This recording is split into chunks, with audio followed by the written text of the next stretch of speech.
there's more to the world than just what we can see and touch and feel, all the material world. There's something called consciousness that apparently can exist even when individuals are brain dead. Or what is life like when you believe in nothing? Yeah, that's there are things that I believe in. There's definitely things I believe in. Yeah. I believe in integrity. I believe in honesty. I believe in doing good things for people. So I believe in kindness. Yeah. I believe in including humanity in any way, shape, or form. So if your next question is going to be about morality, which I know that... Not necessarily morality, but mortality. Because it's like when you are in the autumn or winter of your years and you're facing the end of your time, do you have an idea or concept about what happens next? Sure. And if your health starts to fail, like, are you just, okay, I accept this? Or are you praying to something? Are you, hoping for something? How do you So what I'm doing in the twilight of my years is going to be cementing and fomenting and fostering all of the relationships with the people that are right here on this planet right now. And what do you think happens? The worms are going to eat me. I'm going to go back to the earth. So you think the soul and the body... Because like your mind, your thoughts, that's not your body. The brain will decay in the skull as your body decays. And you'll just cease to exist. Will cease to exist in this form. What evidence has she presented for that?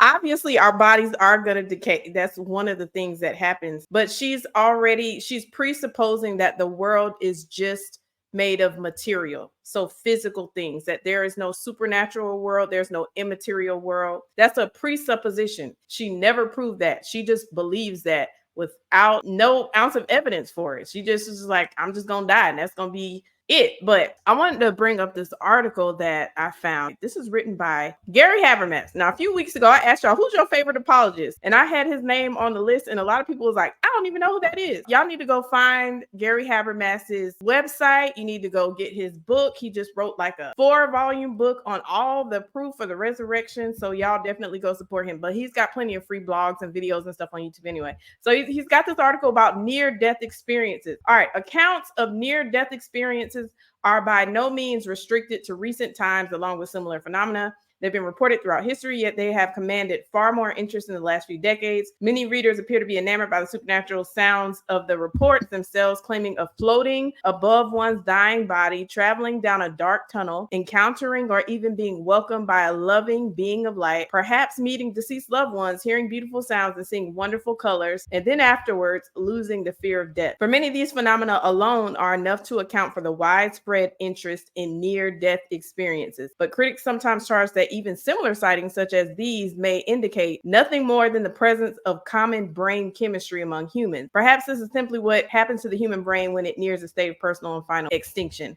So those are some of the objections that people have to NDEs.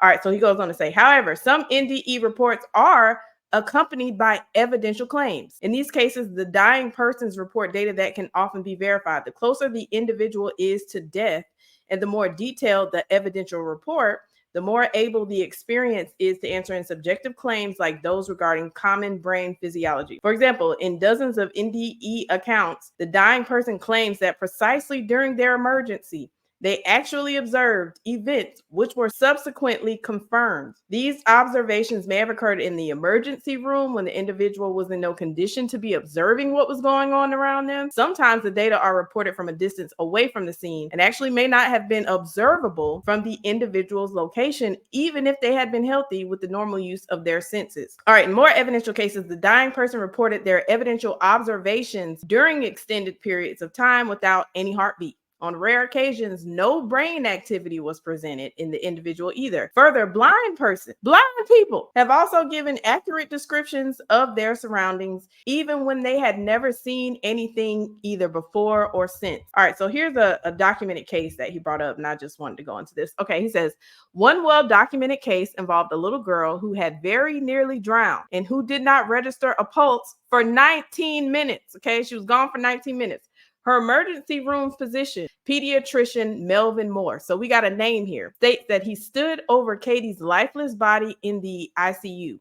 An emergency CAT scan indicated that Katie had massive brain swelling, no gag reflex, and was profoundly comatose. Morse notes that when I first saw her, her pupils were fixed and dilated, meaning that irreversible brain damage had most likely occurred. Her breathing was done by an artificial lung machine. She was given very little chance of surviving. But then just 3 days later, she unexpectedly made a full recovery. In fact, when she revived, she reproduced an amazing wealth of information regarding the emergency room, specific details of her resuscitation. So when she was out, she says she remembers her resuscitation, along with physical descriptions of the 2 physicians who worked on her. All this occurred while she was completely comatose and most likely without any brain function whatsoever. As Morse recounts, a child with Katie's symptoms should have the absence of any brain function and therefore should comprehend nothing. How is someone with who's basically determined to be brain dead seeing all these things and all these people that actually happened, these events that actually took place? It took her almost an hour to recall all the recent details. However, part of the story made no sense in usual medical terms. Katie related that during her comatose state, she was visited by an angel named Elizabeth, who allowed her to look in on her family at home. Katie correctly reported very specific details concerning what her siblings were doing, even identifying a popular rock song that her sister listened to. Watched her father and then observed as her mom cooked a meal that she correctly identified. Roast chicken and rice. This little girl knew what her mama cooked for dinner, okay? While she was in the hospital, I guess. Okay. She described the clothing and positions of her family members. Later, she shocked her parents by telling them these details that had only occurred a few days before. How can someone possibly recall such confirmed details in an emergency room as well as at a distance, especially with no brain activity? Attempts have been made to provide natural explanations of these NDE accounts. Medical factors like oxygen deprivation or temporal lobe seizures have been suggested, as have psychological causes such as hallucinations or faulty memory. However, in addition to the medical and other shortcomings in each case, each of these subjective approaches shares at least one major common problem. Because they deal with internal conditions relative to the individual, they're unable to account for particular observations of the external sort just mentioned, where evidential reports are confirmed. This is especially the case when the evidence occurs a distance away. All right, so for instance, internal brain states cannot explain or produce accurate descriptions of events, particularly high detailed ones in other areas. Neither can they explain the ability of blind individuals to report their surroundings. In those instances where the person's heart and or brain is not operating, this increases the inability of the natural explanation to account adequately for the phenomena in question. So I read all that to say, and y'all need to finish the whole thing because it's really, really good. It's a really, really good article. But basically, I said all that to say the reality of NDEs being like a thing proves that there's more to the world than just what we can see and touch and feel, all the material world. There's something called consciousness that apparently can exist even when individuals are brain dead. So for her to say, well, there's no proof of an afterlife, she's just wrong. This is at least evidence of something taking place outside of the material world. Okay.